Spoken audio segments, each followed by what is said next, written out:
Bana b'Imana nimuhumure, dore Yezu gakiza kacu. Dore amasomo tugiye kuzirikanaho kuri wa kabiri w'icyumweru cya gatatu cy'igisibo, tariki ya 31 Werurwe 2020. Isomo rya mbere ryo mu gitabo cy'Ibarura, umutwe wa 21, umurongo wa 4 kugeza ku wa 9. Zaburi ni 102. Ivanjili yanditswe na Yohani, umutwe wa 8, umurongo wa 21 kugeza ku wa 30. Nyagasani Yezu nabane namwe. Amagambo mu Ivanjili ntagatifu uko yanditswe na Yohani. Muri icyo gihe Yezu yongera kubwira Abayahudi ati, ndagiye kandi muzanshaka, ariko muzapfana icyaha cyanyu. Aho ngiye ntimushobora guhajya. Abayahudi baravuga bati, aho ntagiye kwiyahura, ubwo avuze ngo aho ngiye ntimushobora guhajya. Yezu arababwira ati, mwe murabo kuri iyi si, jye sindi uwo kuri iyi si. Nababwiye ko muzapfana ibyaha byanyu. Muramutse mutemeye ko nduriho, muzapfana ibyaha byanyu. Nuko baramubaza bati, urinde? Yezu arabasubiza ati, nduwo nababwiye ngitangira. Mfite byinshi mbavugaho n'urubanza nabacira, ariko uwantumye ni umunyakuri, kandi ibyo namwumvanye nibyo mbwira isi. Ntibamenya ko yababwiraga se. Yezu yungamo ati, nimumara kwerereza umwana w'umuntu, icyo gihe muzamenya ko nduriho, kandi ko ari ntacyo nkora ku bwanjye, ahubwo mvuga nk'uko data yambwirije. Uwantumye turahorana, ntiyansize njyenyine, kuko mpora nkora ibimunyura. Amaze kuvuga atyo, benshi baramwemera. Iyo ni Ivanjili ntagatifu. Bana b'Imana, aya masomo y'uyu munsi aradushishikariza kurangamira umukiza Yezu. Mu isomo rya mbere twumvise Abayisiraheli baribwa n'inzoka zifite ubumara. Ubusanzwe mu mico y'Abayahudi, inzoka yari inyamaswa mbi cyane. Barayitinyaga, bemeraga ko ubwayo yifitemo urupfu, bakayitinya bikomeye. Ni koko ikibi cy'inzoka iyo ikurumye guteramo ubumara, ubwo bumara kubera ubukana bwabwo buhitira mu maraso, bwamara kwivanga n'amaraso, byumvikane ko buhita bukwira umubiri wose. Yaba inzoka yarumaga umuntu, kikaba ari igisebe cy'inyuma gusa gisigara, umuntu yakamenya uko akivuza kigakira. Ariko ubumara bugera imbere bugacengera, umuntu agahita apfa. Usibye Abayisiraheli ntawe utatinya inzoka n'ubumara bwayo. Kurumwa n'inzoka ni intandaro y'urupfu. Izi nzoka zifite ubukana zarumye Abayisiraheli zishushanya muri iyi Ivanjili ibyaha biruma abantu, ibyaha byica roho z'abantu. Ni nabyo Yezu yaburiye Abayahudi batamwemeraga ati, ndagiye kandi muzanshaka, ariko muzapfana ibyaha byanyu.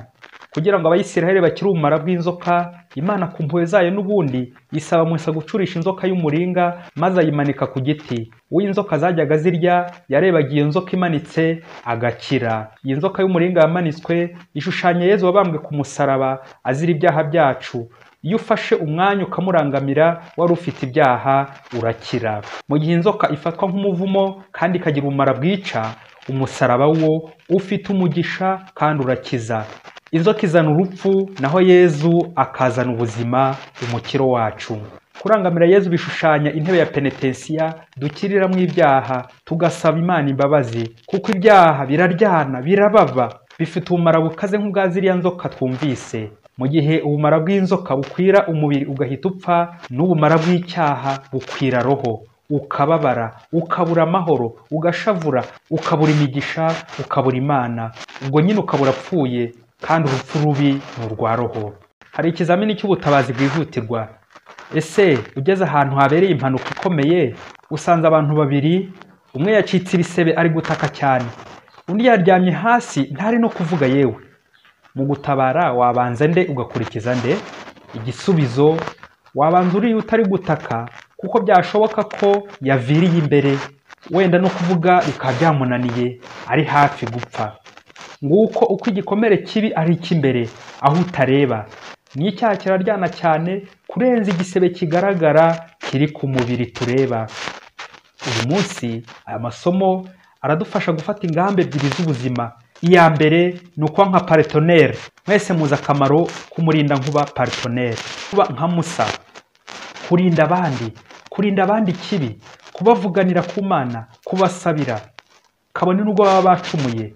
Muri iyi minsi dusabira abarwayi, dusabira icyo cyorezo cya coronavirus kimeze nk'izi nzoka zariye Abayisiraheli bagapfamo benshi. Nyagasani natwe adukize. Ni ukurinda abandi, kwirinda kubanduza. Umugambi wa kabiri ni ukwirinda. Ubuse mu Kristo ntufite umusaraba iwawe? Muri iki gihe turi mu ngo, ujye unyuzamo urangamira uwo musaraba. ugashengerera umusaraba, ukareba Yezu, ukaboneraho kumusaba imbabazi z'ibyaha byawe.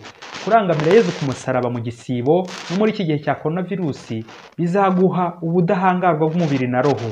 Mbese ni ukwirinda bikomeye kwandura coronavirusi no kwirinda kungikanya ibyaha mu gihe wifungiranye, ahubwo aho ufungiranye iyo nzu yawe ukayizanamo umukiro wa Yezu. Rangamira Yezu ku musaraba muvandimwe. Mwari kumwe na Padiri Masumbuko Ladislas wo muri Diyoseze ya Cyangugu.